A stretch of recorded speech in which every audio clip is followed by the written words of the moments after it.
সকাল। আমি তিশা আর একটা নতুন ব্লগ ভিডিও নিয়ে চলে এসেছি। আশা করছি তোমরা ভালো আছো আর আমিও অনেক ভালো আছি। তো এই যে সকাল থেকে বৃষ্টি আর মেঘ পুরো, আর এখানে রান্নাঘরে পুরো জামা কাপড় মেলে দিয়েছি, আর বৃষ্টির জন্য বাইরে মেলা হয়নি। আর এখানে দেখো রান্না বান্না করবো বলে সব কিছু জোগাড় যন্ত্র করে নিয়েছি। আর এখানে মাছের ঝোল হবে, সেই জন্য আলু টালু ফুটে রেখেছি।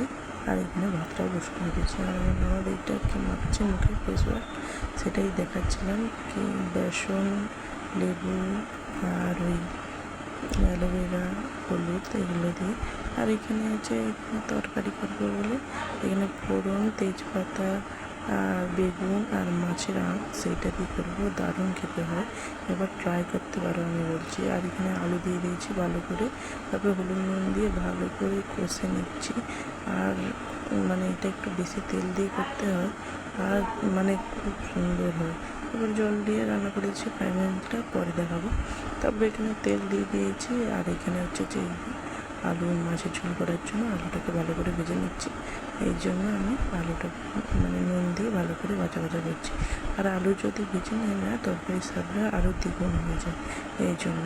আর আমি মাছের ঝোল করার জন্য ওরকম লম্বা লম্বা আলুগুলো কুটি, কিন্তু আমার শাশুড়ি মা যেহেতু কুটছে ডুমো ডুমো করে কেটেছে, তো যে যেরকম কাটে আর কি।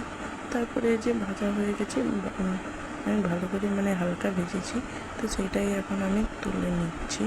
আর আমি তো আজকে নিরামিষ মাছের ঝোল করবো, কেননা আগের ভিডিওতে বলেইছি যে আমাদের কার্তিক মাসে নিরামিষ খাওয়া হচ্ছে, আর পেঁয়াজ রসুন তো খাওয়াই হবে না, এই জন্য আদা জিরা দিয়েই করবো, এই জন্য নিরামিষ। আর এখানে তেজপাতাটা দিয়ে দিলাম, দিয়ে যে হলুদটা দিয়ে দিয়েছি।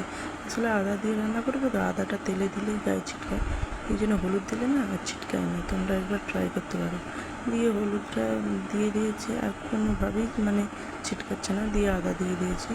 আর ভালো করে আদাটা ভাজা হয়ে গেলে মানে ওই রসটা মরে গেলে, তারপরে এখানে যে জিরে বাটাটা দিয়ে দিচ্ছি। জিরে বাটাটা মানে ভালো করে ভাজা হয়ে যাওয়ার পরে এখানে যে টমেটোটা দিয়ে দিচ্ছি। আসলে এই টমেটোটা তো গলতে তো একটু টাইম লাগবে, এই জন্য আগে থেকেই দিয়ে দিচ্ছি। আমাদের গোটা গোটা টমেটো থাকলে আবার খাই না, অনেক এদের গোটা গোটা থাকে খায়, কিন্তু আমাদের গোটা গোটা থাকলে খায় না। তারপরে দিয়ে দিলাম হলুদ, লবণ আর লঙ্কা গুঁড়ো। আর বাচ্চারা যেহেতু খাবে, এই জন্য বেশি করে আমি লঙ্কা গুঁড়ো দেবো না, কম করে লঙ্কা গুঁড়ো দেবো। আর আমাদের বাড়িতে ঝালটাও কম করে খায়, এই জন্য কম করেই দেবো। তো যার বাড়িতে যেরকম ঝাল খাই সেরকম দেবে। আর নিরামিষ ঝোলটা এই কার্তিক মাসে আমরা খাই, খুবই ভালো লাগে। আর একটু জল দিয়ে দিলাম যাতে কড়াতে না লেগে যায়। আর কড়াতে যদি লেগে যায় একদম মশলাটা পুড়ে যাবে আর বাজে লাগবে। তারপরে যে আলু ভাজাটা দিয়ে দিলাম, ভালো করে কষিয়ে নিয়েছি। তারপরে যে জল ঢেলে দিচ্ছি, আর আসলে তারপরে ওইটা সিদ্ধ হতে আলুটা এখানে আমি ওই যে ভেড়ি ঝাল করবো, সেই জন্য একটু শিলে আমি মশলাটা বেটে নিচ্ছি। মানে মশলা বলতে এই যে সরষা, আর সরষাটা যদি না ভালো করে বাটা হয় তাহলে কেমন একটা লাগে। তারপরে আমাদের মিক্সিংয়ে এই শিল্পতায় বাটি, আর মানে টেস্টও খুব সুন্দর হয়।